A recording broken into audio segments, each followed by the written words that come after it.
तस्य ज्ञानाञ्जनशलाकया चक्षुरुन्मिलितं येन तस्मै श्रीगुरवे नमः। वन्देऽहं श्रीगुरो श्रीयुतपदकमलं श्रीगुरून् वैष्णवांश्च श्रीरूपं साग्रजातं सहगणरघुनाथान्वितं तं सजीवं साद्वैतं सावधूतं परिजनसहितं श्रीकृष्णचैतन्यदेवं श्रीराधाकृष्णपादान् सहगणललिता श्रीविशाखान्वितांश्च। हे कृष्णा करुणा सिन्धो दीनबन्धो जगत्पते गोपेश गोपिका कान्त राधाकान्त नमोऽस्तुते। तप्तकाञ्चन गौराङ्गी राधे वृन्दावनेश्वरी वृषभानुसुते देवी प्रणमामि हरिप्रिये।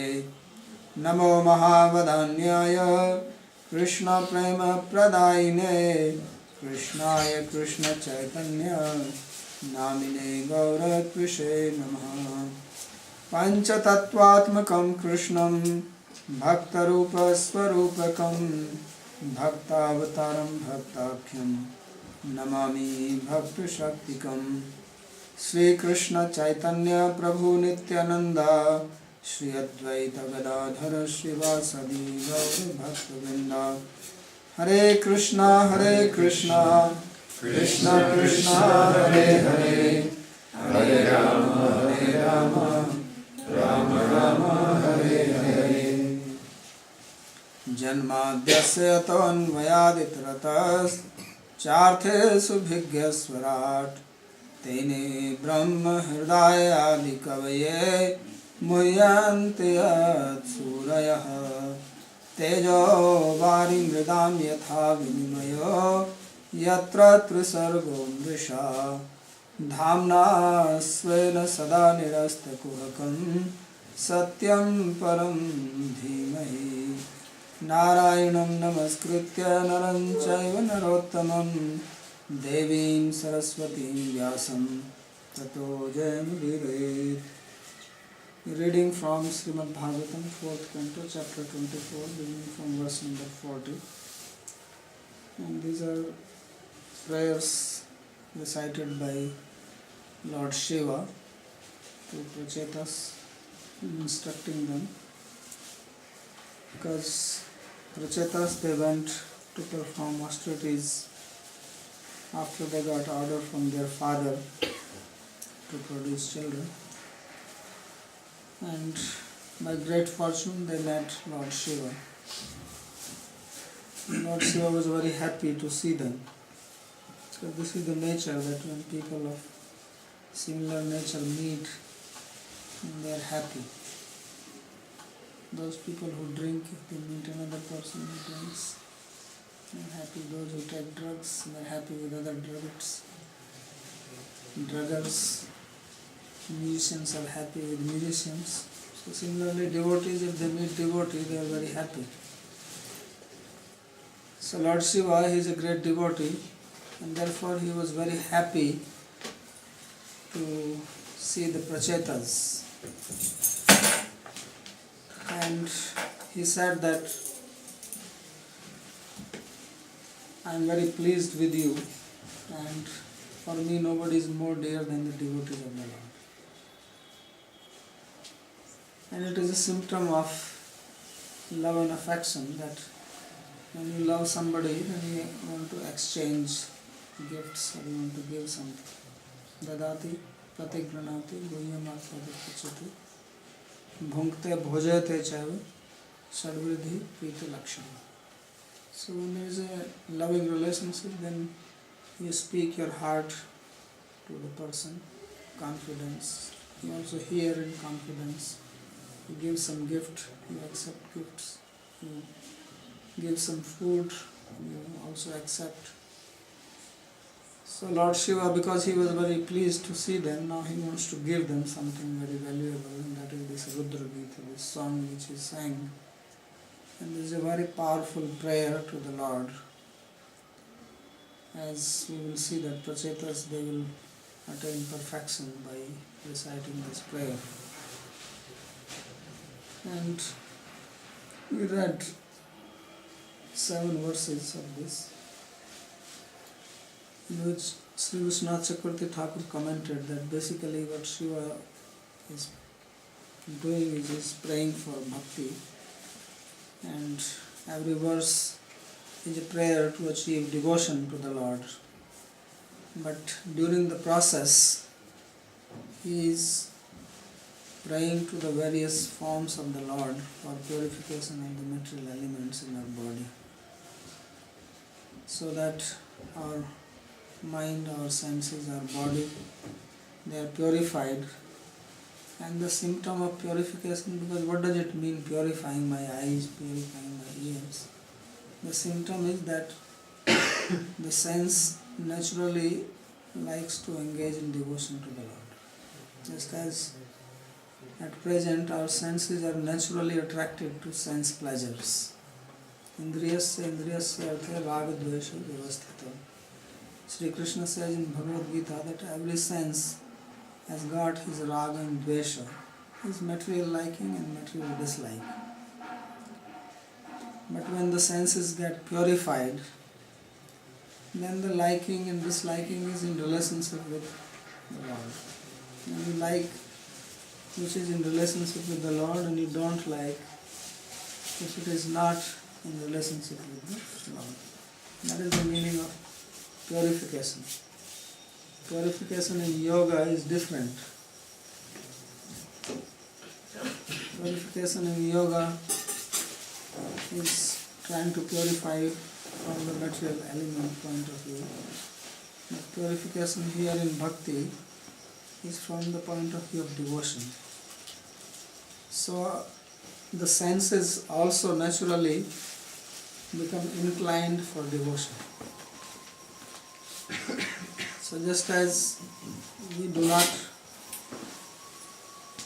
may not like, say, smoke. Somebody is smoking cigarette, you can smell it from very far away. You don't appreciate it. In the same way, our senses also become accustomed to bhakti. When they become spiritualized, and the bhakti potential manifests in the senses, then they naturally like devotional activities and don't like non-devotional activities. So this is the meaning of Bhuta Suddhi. This is the meaning of purification. Chaitanya Mahaprabhu says, Naham Varni, that I am not a Brahmachari, no Vanasto, Grasto Yatilva. That I am not Brahmachari, I am not Grasta, I am not a Vanprastha, I am not a Sannyasi, I am not a Yati, I am not Brahman, Kshatriya, Vaishya, Sudra. I am only a servant. I am the servant of the master of the gopis. So this is the mood of a devotee. And to come to that level, one has to perform sadhana. So this process is being given here. Purifying the heart, purifying the senses and so on. So basically every sloka here is just a prayer to the Lord that I am bound down to you. And then different meaning are brought out by the commentators. So he says, Arthalingaya Nabse Namo Antar Bahiratmane Name Punyaya Lokaya Amusmai Bhuri Varchase. Says that I pay my respect to the Lord who is called here as Arthalinga. Means all the objects of this material world. These are understood by him. Linga means a sign or a symptom or a symbol. And he is the source of everything. He is the one who gives knowledge for this. And Nabhase, Nabha is the sky, and knowledge comes through the sky. So we understand knowledge when the sound comes through the sky. So the prayer is to that sky, Namo Antar Bahiratmani, one who is inside and outside. Nama Punyaya, who is the most pure, or Lokaya, or the supreme planet which is attained by the highest purity of devotion. Anusmai Bhuri Vachase, who has the supreme power, supreme effulgence, my obeisance to him. Arthalingaya, Arthagyapakaya, Shabdarupaya. So the sound, we have the word is the medium for transfer of knowledge. The word in itself does not have any knowledge in it, but it points to that. It is related to the knowledge, to the artha. There is a triangle of shabda, artha and knowledge. There is an object, like we have this table length here. And then there is the sabda, the sound, table length. And then there is a link between them, which is called knowledge. Because it is through knowledge that we come to know through the sound, and this is table length. So he is called here as Arthalinga, that which informs, which gives knowledge to us among the objects. So in Purnimansa they say that after Lord created the universe, then he gave names to all the objects. Otherwise, how do we deal after creation? If you have to deal with objects, the objects must have name. If you have chair, table here, all the objects are here, but you don't know the names, then how do you function? You want someone to sit down in a chair, but you don't know what to say. So you can only point. So therefore their names were given by the Lord, that Amuk Shabdat Amuk Arthudaya, Arasmat Shabdat Amuk Arthudaya, that from this word this object is to be known. This knowledge was first given by him. So therefore he is called Arthalinga. And then human beings have also given that. So this is called convention. Lord gave the first knowledge, and that knowledge in the Vedas is eternal. The human beings can change that convention. So now new objects are created, we give them names. So name giving is the first thing. When a child is born, the child is given name. So name is something which is in our mind. Name is not outside. Name is something which resides in our mind. An object is outside. And then we hear the sound with the ears. And then we make a link. So therefore it says Arthalingaya Nabhase. Nabhas means the sky, the space through which that sound travels. So it is very interesting how you have an idea in your mind and you convey it to somebody. So you speak it. You have to first change the idea into the sound form. And then sound travels and it goes to the ear. And sound is only a vibration. Just a wave. And then wave makes another wave on the eardrum. And then how from there it is transferred into electric currents, and then it goes to the brain, and that is interpreted as the idea which you have. It's very interesting. So therefore this has to be purified, because in between many things can happen. So therefore Arthalingaya, Arthagyapakaya, Shabdarupaya. So in the form of Shabda. Krishna says that he has two types of forms. Shabda Brahma, Param Brahma, Ubhau me Shashwati Tanu. Says that I have two eternal forms. The form of sound and the actual physical form. So the sound form is also eternal form of God. That's why the Vedas are considered as eternal, because this is the sound form of God. And through the sound form, you approach the other form. So this is how the chanting of the mantra works. That God is available to us in the form of sound. That is also His form. He has various types of forms.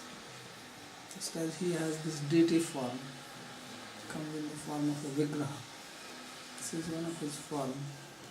And He also has Shabda Brahma, or the sound form. And He has His own original form. So for us, He has given us this facility, because His physical form is not visible to us, because we don't have the purity to see Him at present. So how can we see Him unless we have the capacity? Just like somebody has cataract in the eyes, cannot see properly. The object is there but cannot see, so you have to first cure the disease of the eye. So in the same way, our senses at present, they are diseased, because we are utilizing them only for material enjoyment, not for service of God. So therefore He gives a process to us out of compassion. This no one can do. If God does not give this, then we cannot invent this process.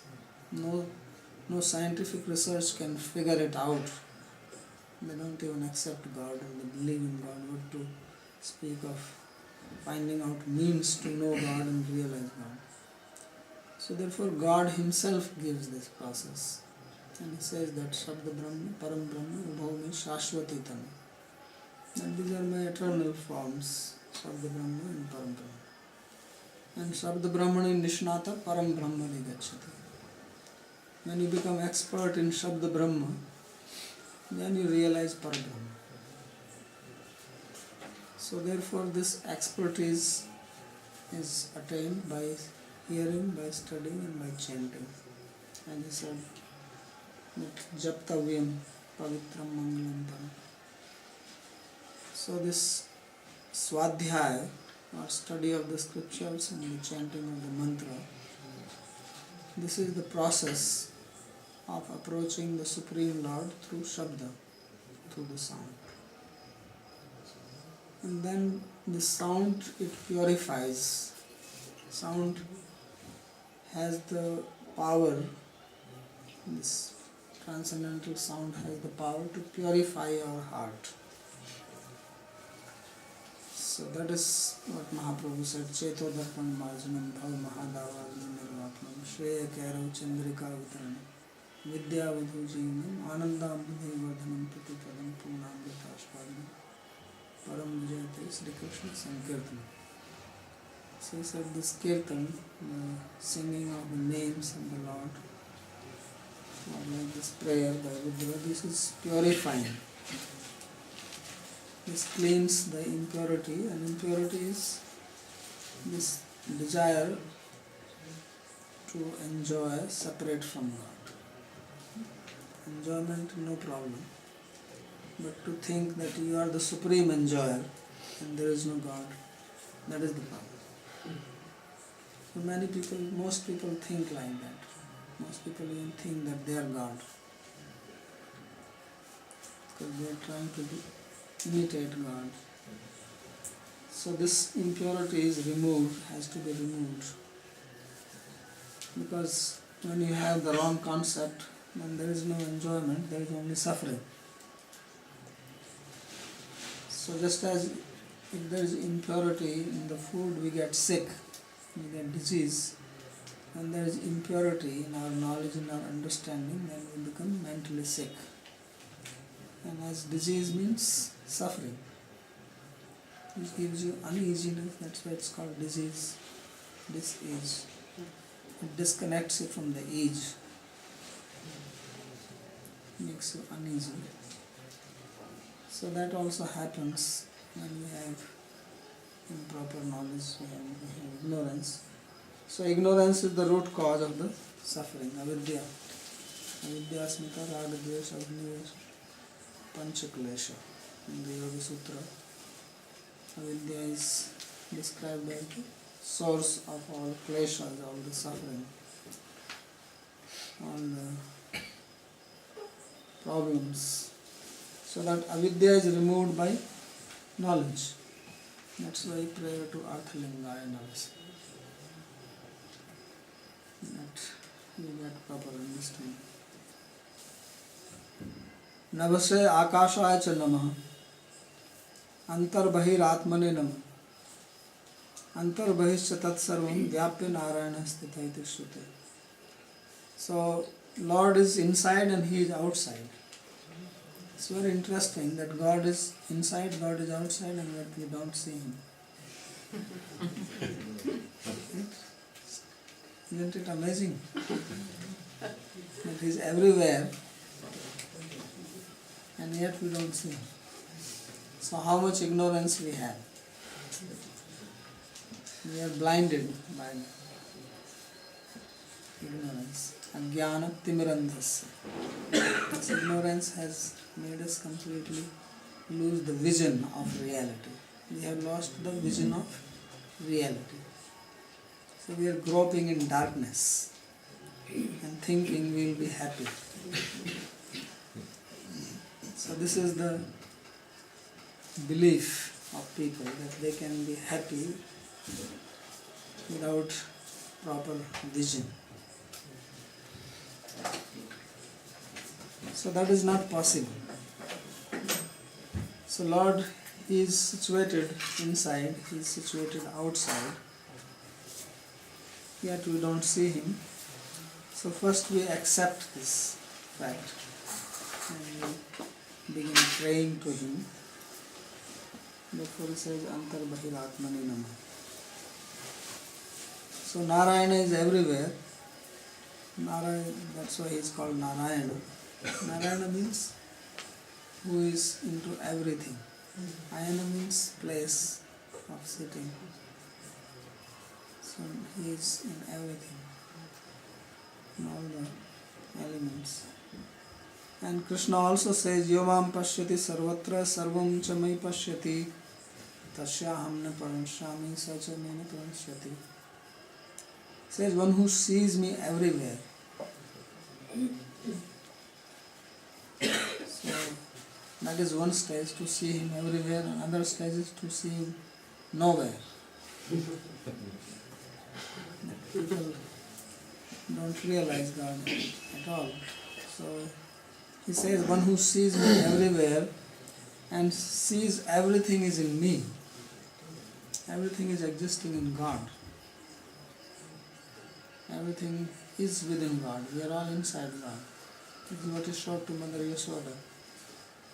When He opened His mouth, He was eating clay, and the boys complained to Mother Yashoda that Krishna is eating clay. The Mother Yashoda came and He said, no, I am not eating now. So He said, but all these people are saying you have eaten. They are sarve mithya vishwas. So these are all liars, bunch of liars. Very boldly. He says, but why are they telling lies? He says, they want to see that you spank me, they will be happy. They are envious of me. Why are they envious of me? Because I defeat them in game. So Yashoda, of course, knew Krishna, after all, her son. He said, yeah, he is playing tricks on me. So he says, okay, if you have not eaten, then open your mouth. I want to see. So now he was a little bit caught. He was first giving all the arguments, and he thought that he will be saved by the arguments, but Yashoda was persistent. Because these boys were standing and they are clapping. No, he has eaten. Now he got caught. Don't leave him. So Krishna, he opened his mouth and Yashoda sees the whole universe inside him. So he is not just saying it. People think that, oh, he is just saying it. But he actually showed practically. Sarvam Chamai Pashyati. Everything is in it. So that is God.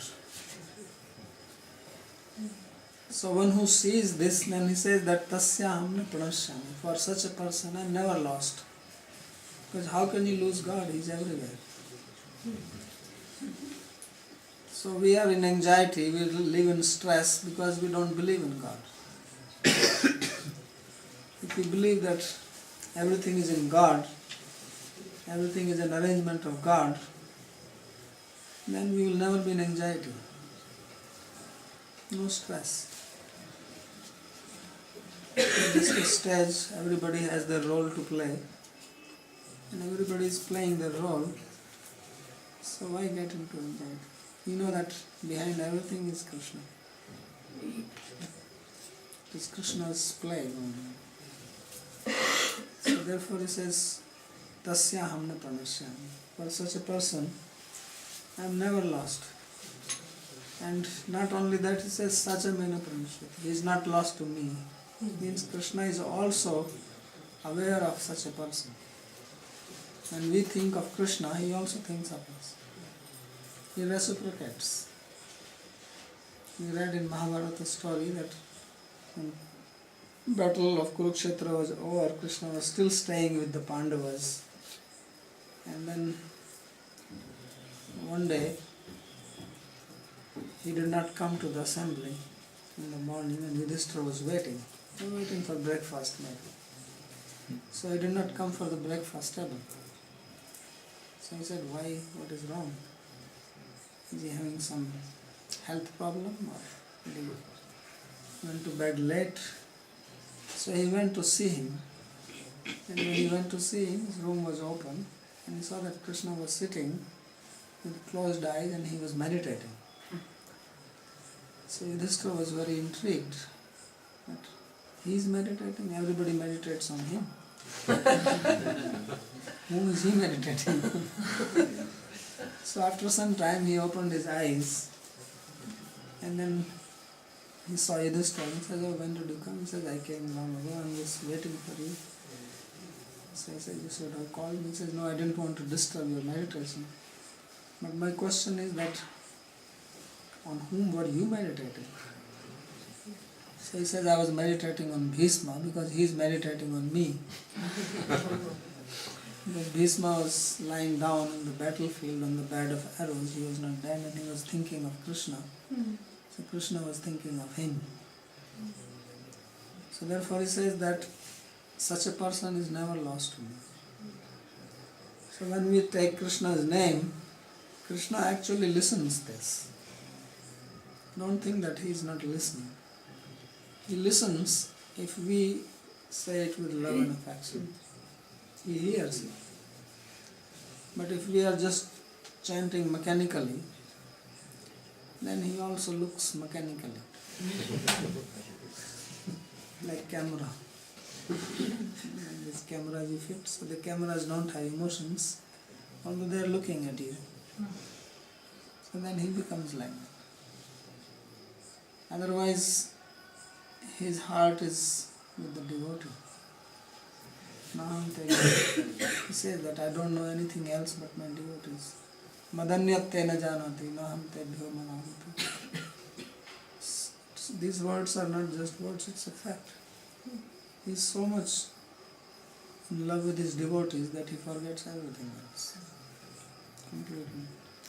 So that's why he says that Antarbahir Atmani Nama, that I pay to that Lord who is inside, who is outside.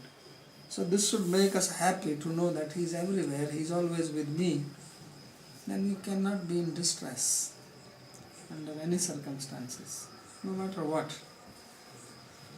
If God is with me, why I have to be in distress? What more I want? And nothing wrong can happen with me anyway.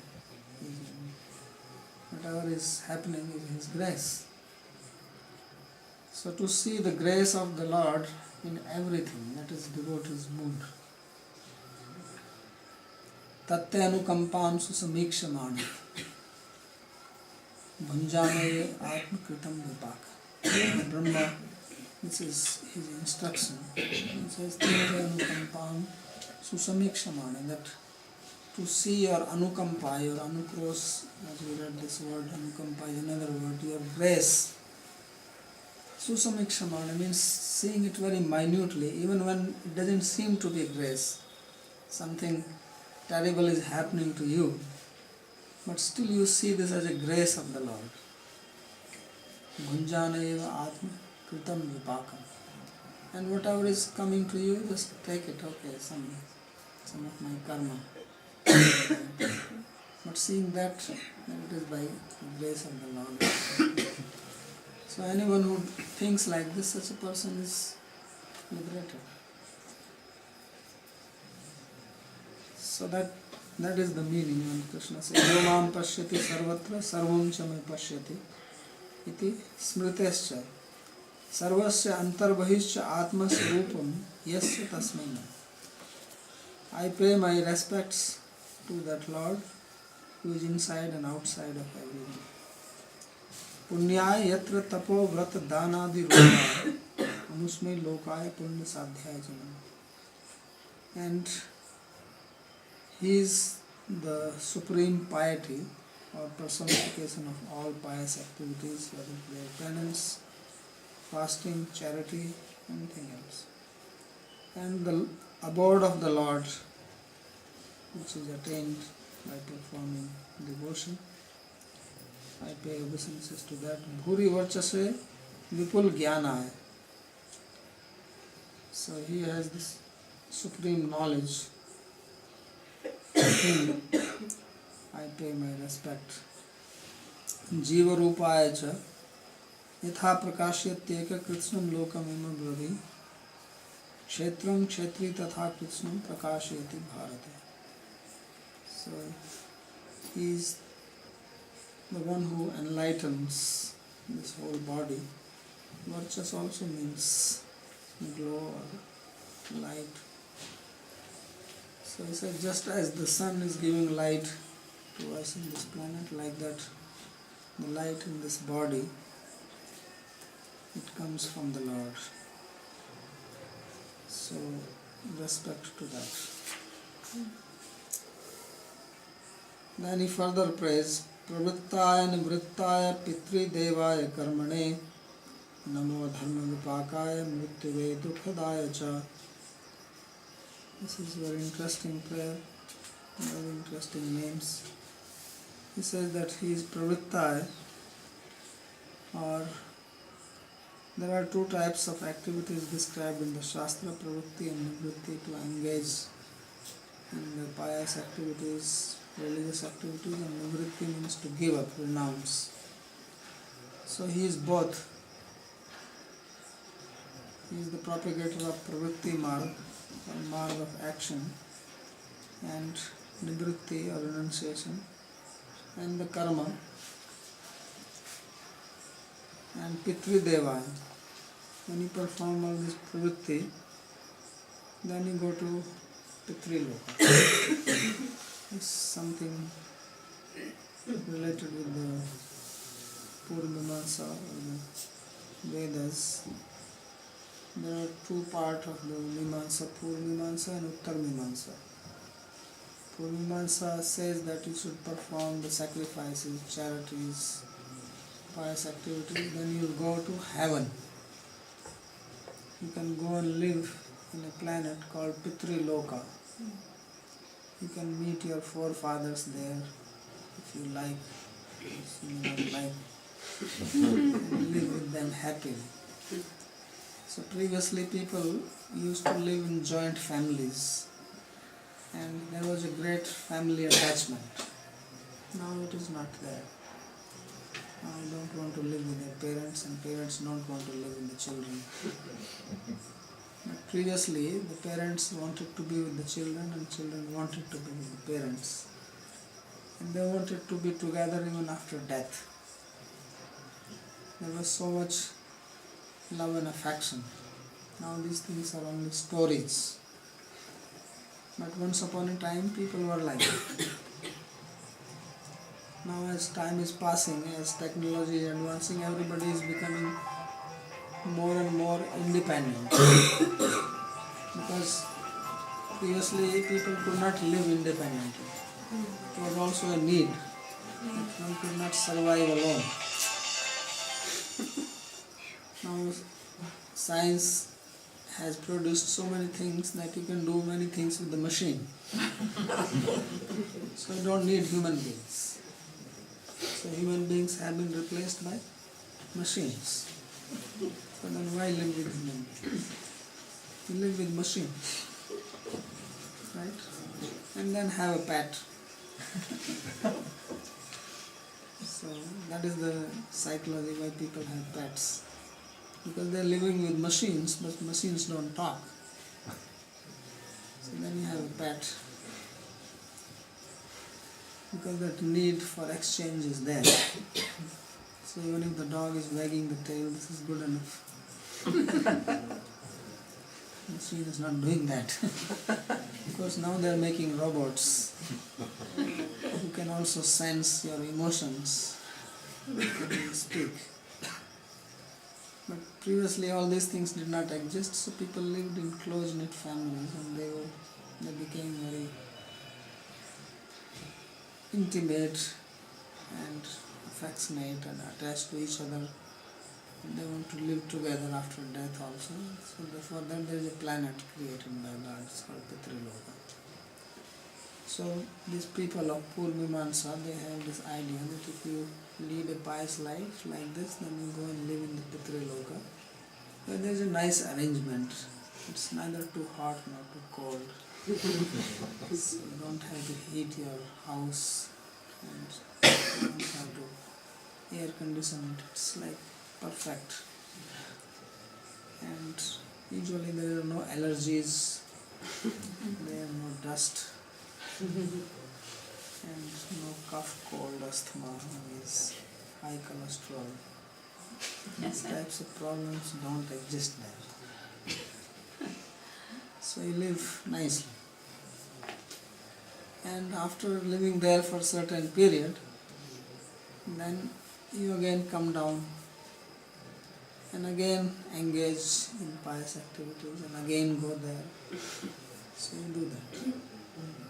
This is Purmivansa, that is called Pravritti Marg. So prayer to the Lord. And Nivritti is that they say that this idea of going, coming, this is not good. It should be permanent. So then comes the Vedanta. We say that no, that is not a good solution. Because when you come down you have to again suffer. Again you have this heavy snowstorm and you are suffering in the cold. So find a permanent solution. So that is moksha. That is nivritti. So he is praying to both of them. Pravrittaya, nivrittaya, pitri devaya karmane, namo dharma vipakaya. The interesting thing is that he is saying that Lord is also the one who gives the result of our misdeeds. Just as he gives the results of good deeds. If a person is performing misdeeds, sinful activities, that is also coming from God. What can he do? Mrityave dukhadaya. And he is the one who gives death, and he is the one who also gives misery. Dukhadaya. So he says, you are everything. You are pravritti, you are nivritti, you are death, you are birth, you are suffering. So everything is God. This is the complete picture of God. So dharmantarasya api prayojakatvena pranamati pravrittayate. Pitridevaya pitrideva prapkaya. So here dharmantar means, because the prachetas, they are devotees, but they are also going to engage in the pravritti marg. So they were asked. So here this prayer is for both parties. Namaste Ashisham Ashisha Manave Karanam Atmane Namo dharmaya brihate krishnaya kuntha medase purushaya puranaya sankhya yogeshwaraya cha. So now he says that my obeisances are to you, O Lord, who are the Ashisha, who is the blessing of all the blessings, or who is the source of all the blessings, or who is the master of all the blessings. Different ways this can be broken. Ashisha, Amisha. And Manave means one who is the form of the mantra, the very mantra is coming from him. Karanatmane, who is the source of all the causes. Everything manifests from him, Sarvasya Prabhu. And Namo Dharmaya, he is the Dharma. And Brihate, the great Krishna, the Lord Krishna, Akuntha Medase, whose intelligence never fades. And Purushaya, he is the original person, Puranaya, Sankhya Yogeshwaraya, and he is the master of Sankhya and Yoga. So prayers to them. Nisiddha karma phala dayitvena pranamati namo adharmaya. So Lord also gives the result of forbidden activities. Adharmasya vipakah phalam yasmat tasmai vihita karma phala dayitvena pranamati. So and then he also pays obeisances to the Lord who gives the result of prescribed activities. He Ashisham Isha Swargadi Phaladai. So one who gives the result of going to heaven, obeisances to him. And Manave Sarva Mantra Rupai. So mantra is the form of the Lord. As I already said that Lord has two types of form, the sound form and his personal form. So this mantra which we get from the Guru, this is a form of God himself, in the form of the sound. It is just like the seed from which the tree comes. So if you have seen fig tree, it can be a very big tree, but the seed is very small. So like that mantra is very small, but from that mantra the Lord manifests. So that is called mantra rupaya. Karanatmane karma karak swarupaya. And he is called Karanatmane, which means that all the actions we perform and the performer, the ultimate source is him only. Nothing can happen without him. Even the activities which we are performing, we are not the only cause behind it. He is also the cause. He is the ultimate cause, he is the general cause behind everything. So there are certain causes which are common to every action, like time. Any action you perform, it happens in time. So time is also the cause. And therefore the result does not come before time. You plant a seed, you don't get fruit immediately. It takes time, because time is also a cause. So when that cause becomes matured, then only you get the result. Similarly, the space is also the cause. Whatever action you perform, it happens in some space somewhere. Adhisthanam tatha karta karanam chaturtham. So these are some general causes. But there is also Lord, Daivam Chaturpancham, the fifth cause. Therefore he is called as Karanatman, Karma Karak, Swarupaya. Bhakti Rupatvena Tadvishatvena Pranamati Namo Dharma. And now he comes to Bhakti, which is our original dharma. The original dharma of every living being is devotion to Lord. We may have different responsibilities and duties according to our situation, wherever we are existing. But our ultimate duty is to be devoted to God. That is the common duty of every living being. Because God is the supreme shelter, supreme father, supreme controller, protector of everyone. So devotion to Him is common to everybody. Otherwise we all have separate duties. My duties are different from yours. Yours are different from someone else. But this is where we are equal. Adhikari bhedeshu Kapila Dattatreya avatar bhedena Sankhya Yogi Rapi Pravartakaya. So Lord is also shown here, or obeisances are given to Him as Sankhya Yogeshwaraya, the master of Sankhya and Yoga. Because according to the qualification of people, He propagates various teachings, various paths.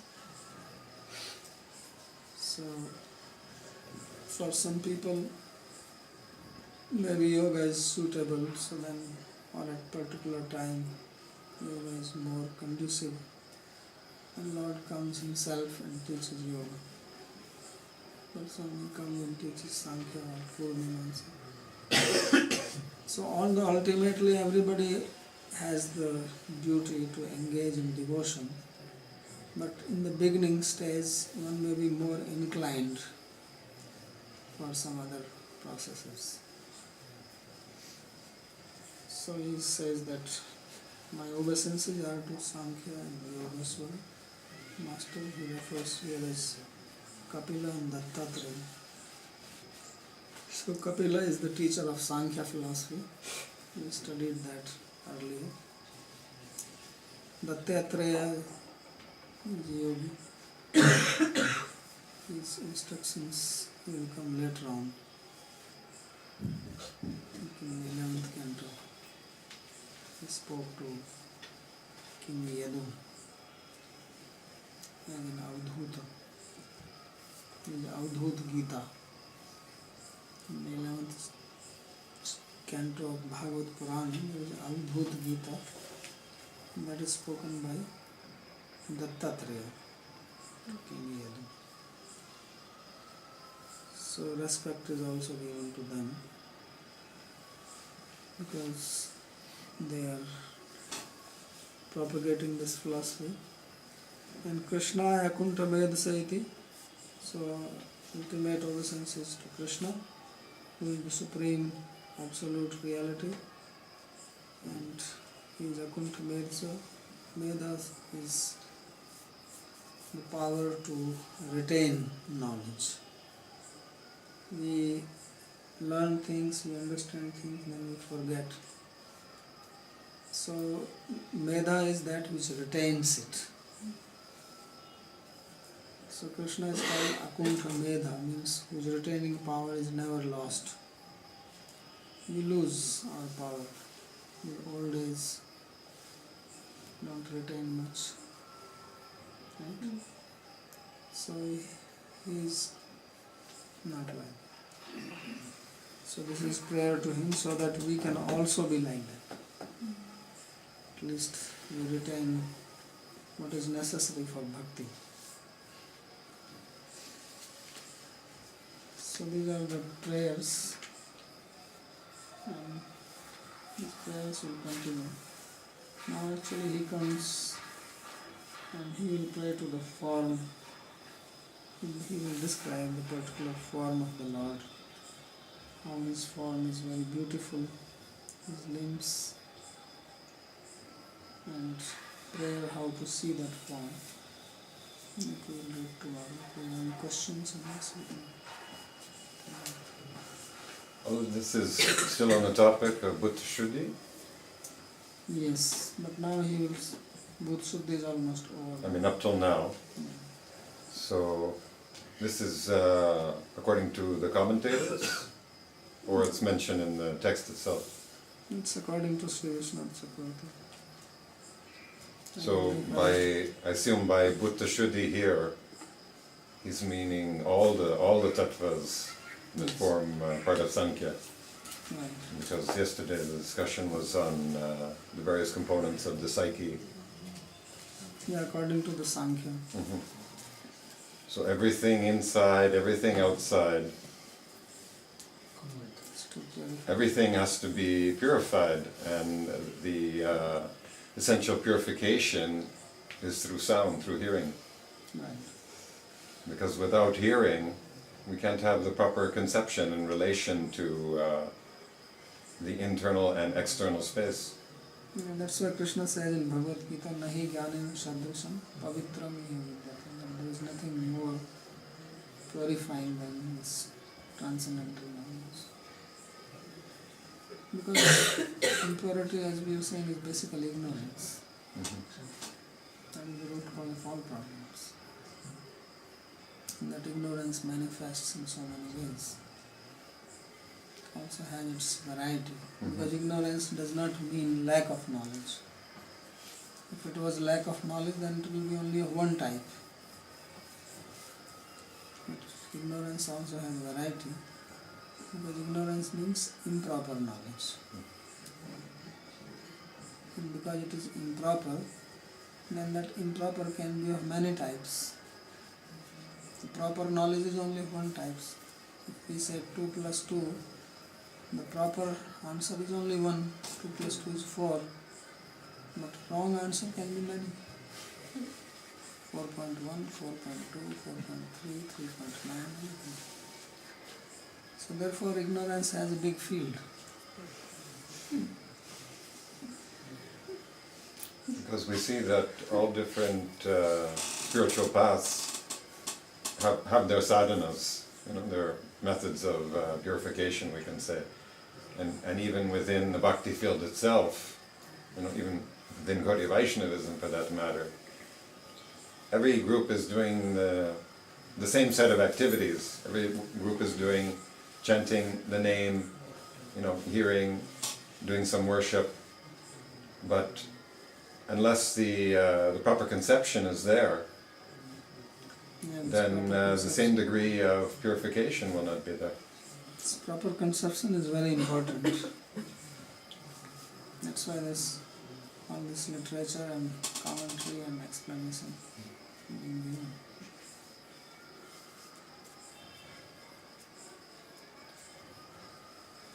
Satyanarayana.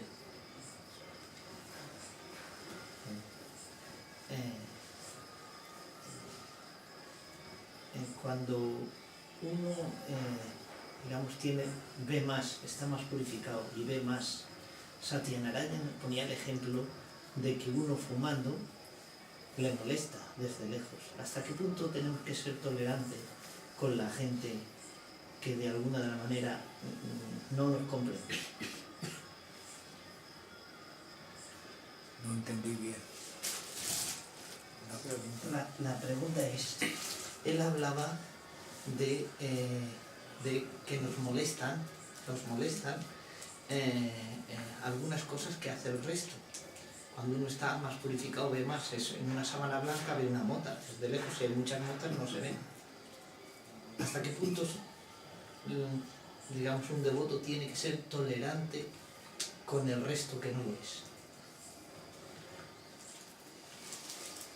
He's saying that you gave an example about if someone smokes that it's objectionable by other people.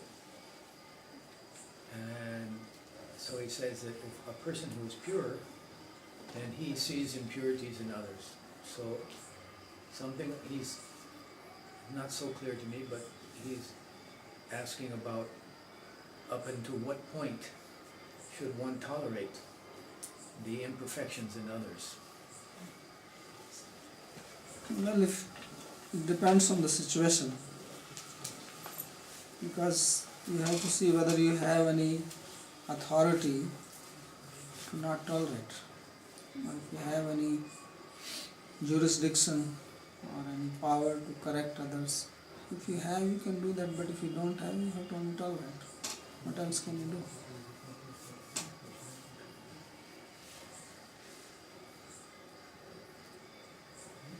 Después te lo explico. Gracias. isn't it also that it's not that we condemn others' impure actions, but it doesn't mean that we necessarily like to be an intimate company with such persons. No, we don't condemn, but if we can help them, we try, but if it is not within our means, then we remain indifferent. Or you avoid, Yeah. you avoid them. Avoid. At least I have to protect my health. Whether it is material or spiritual, both have to be protected.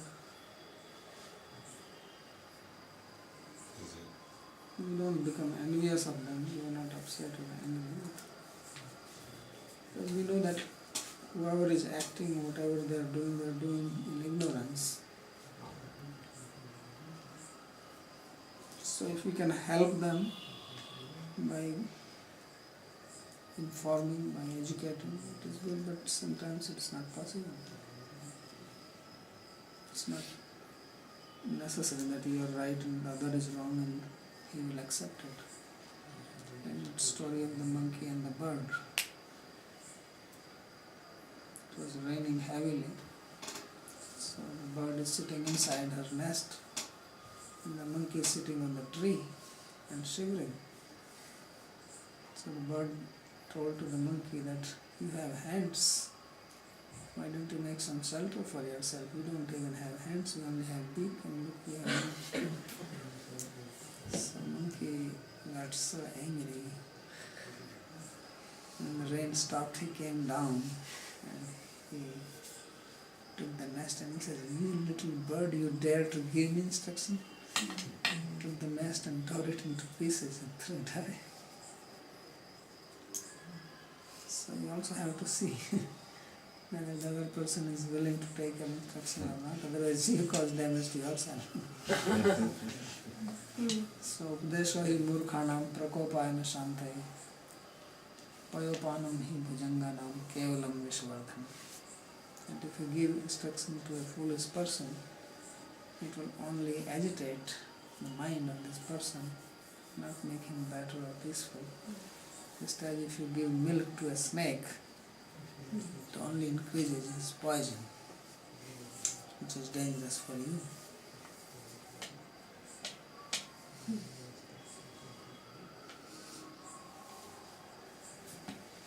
Questions?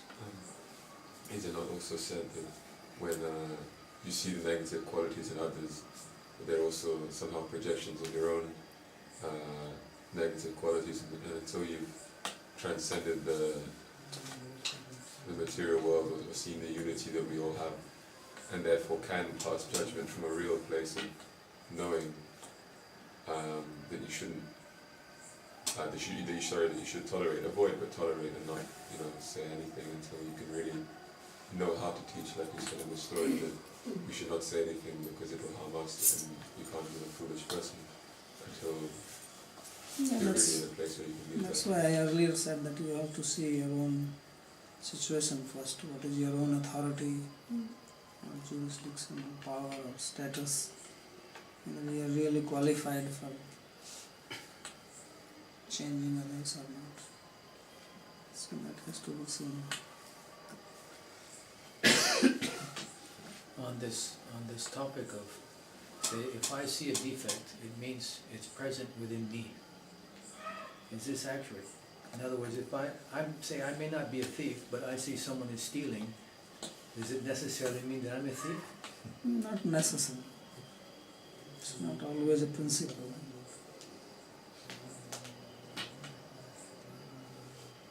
Because one who is pure, he can also see the defects of others. But when someone becomes agitated, then it is quite possible that it is also inside. So what is the difference when a common person sees a defect and becomes disturbed by it, and the one who is elevated, he sees it. He is not disturbed inside. He also sees. Otherwise, how can he instruct? There are various levels of transcendentalists and various levels of sadhus. There are sadhus who don't see. As we saw, that's Yamam Pashyati Sarvatra Sarvam Cha Mai Pashyati, one who sees me everywhere. Such a person will not see defect in anything, but he is only seeing God. So that is a very high platform. In Bhagavatam also it is said, Sarvabhutesu ya pasyet bhagavad bhavam atmani. Sarvabhutani atmani. Sarva bhagavata uttama smrita. That Uttam Bhagavat is one who sees Bhagavad Bhava everywhere. He sees everyone is a devotee. Then there is a Madhyam Bhagavata. So when he sees difference. Kripa Matri. Upekshaya karoti samadhyam. Ishwaresu tadabhinesu balishesu disatsesu. Prem Matri Kripa Upekshaya karoti samadhyam. So he sees that there is a Lord. And there are devotees. Ishwaresu tadabhinesu balishesu. They are also normal people, not intelligent, ignorant. And then there are envious people who don't like God. So he sees 4 types of people. And he behaves differently to all 4. So he has love for God, prema, Maitri, he makes friendship with devotees. And he gives his compassion to the ignorant who are willing to hear, and those who are envious, upeksha, is indifferent, avoids them. So there are different levels. That does not mean that he is envious when he is seeing others are envious. But the first type does not see it.